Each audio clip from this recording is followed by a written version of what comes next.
500 ఏళ్లుగా కోట్ల మంది కన్న కల సోమవారం సాకారమైంది.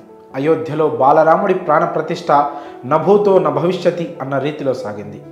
ప్రపంచం మొత్తం ఒక్కసారి అయోధ్య వైపు చూసింది. ఈ బృహత్తర కార్యాన్ని వేలాది మంది ప్రత్యక్షంగా, కోట్ల మంది టీవీలలో చూసి తరించారు.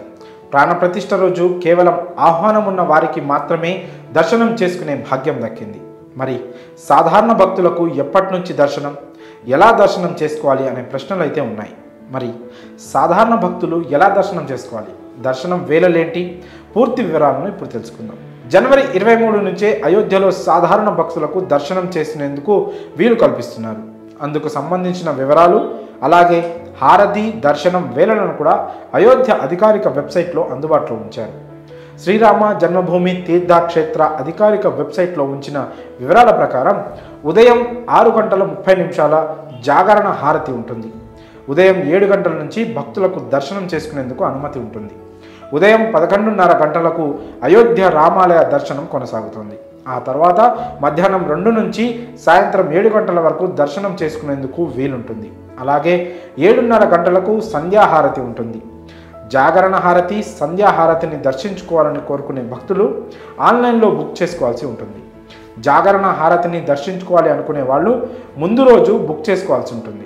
అయితే సంధ్యాహారతి చూడాలనుకునే వాళ్ళు అదే రోజు బుక్ చేసుకున్నా సరిపోతుందని వెల్లడించారు. అయోధ్య రామయ్యను దర్శనం చేసుకోవాలి అనుకునే వాళ్ళు ఆన్లైన్లో బుక్ చేసుకునే వెసులుబాటు ఉంటుంది. మీరు ఏ రోజు దర్శనం చేసుకోవాలి అనుకుంటున్నారో ఆ రోజుకు స్లాట్ బుక్ చేసుకోవాలి. ముందుగా మీరు అధికారిక వెబ్సైట్ని ఓపెన్ చేసిన తర్వాత మీ మొబైల్ నెంబర్తో లాగిన్ అవ్వాల్సి ఉంటుంది. మీ ఫోన్కి ఓటీపీ వస్తుంది. దానిని ఎంటర్ చేసిన తర్వాత మీరు లాగిన్ అవుతారు. హారతి దర్శనం ఏదైనా మీరు బుక్ చేసుకోవచ్చు. హారతి అయితే నిర్దిష్టమైన సమయాల్లో మాత్రమే ఉంటుంది. అలాగే దర్శనానికి సంబంధించి ట్రస్ట్ చెప్పిన సమయాల్లో మీకు నచ్చినప్పుడు స్లాట్ బుక్ చేసుకోవచ్చు. అలాగే బుక్ చేసే వ్యక్తి గుర్తింపు కార్డును ఇవ్వాల్సి ఉంటుంది. మీతో పాటు ఎంతమంది దర్శనానికి వస్తున్నారు అనే విషయాన్ని కూడా వెల్లడించాలి. అలాగే మీరు దర్శనానికి వెళ్ళే సమయంలో ఇలాంటి తప్పులు మాత్రం అస్సలు చేయకండి. అవేంటంటే, సాంప్రదాయ దుస్తుల్లోనే మీరు దర్శనానికి వెళ్ళండి.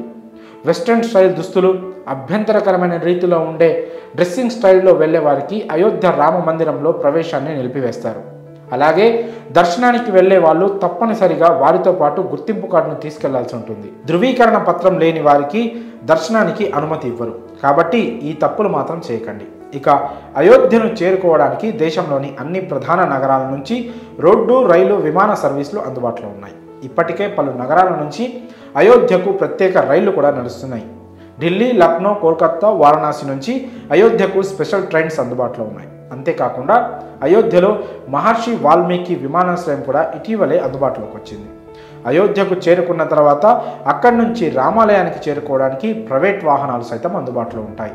అంతేకాకుండా మీరు ఒకే రోజు అయోధ్య రామయ్యను, కాశీ విశ్వనాథుని దర్శనం చేసుకునేలా ఏర్పాట్లు జరుగుతున్నాయి. అయోధ్య, కాశీ మధ్య హెలికాప్టర్ సర్వీసులను ప్రారంభించేందుకు సైతం ఏర్పాట్లు చేస్తున్నారు. అవి ప్రారంభమయ్యాక భక్తులు ఒకే రోజు రామయ్యతో పాటు కాశీ విశ్వేశ్వరుని దర్శనం చేసుకోవచ్చు. మరి ఈ సమాచారాన్ని మీ బంధుమిత్రులకు షేర్ చేయండి.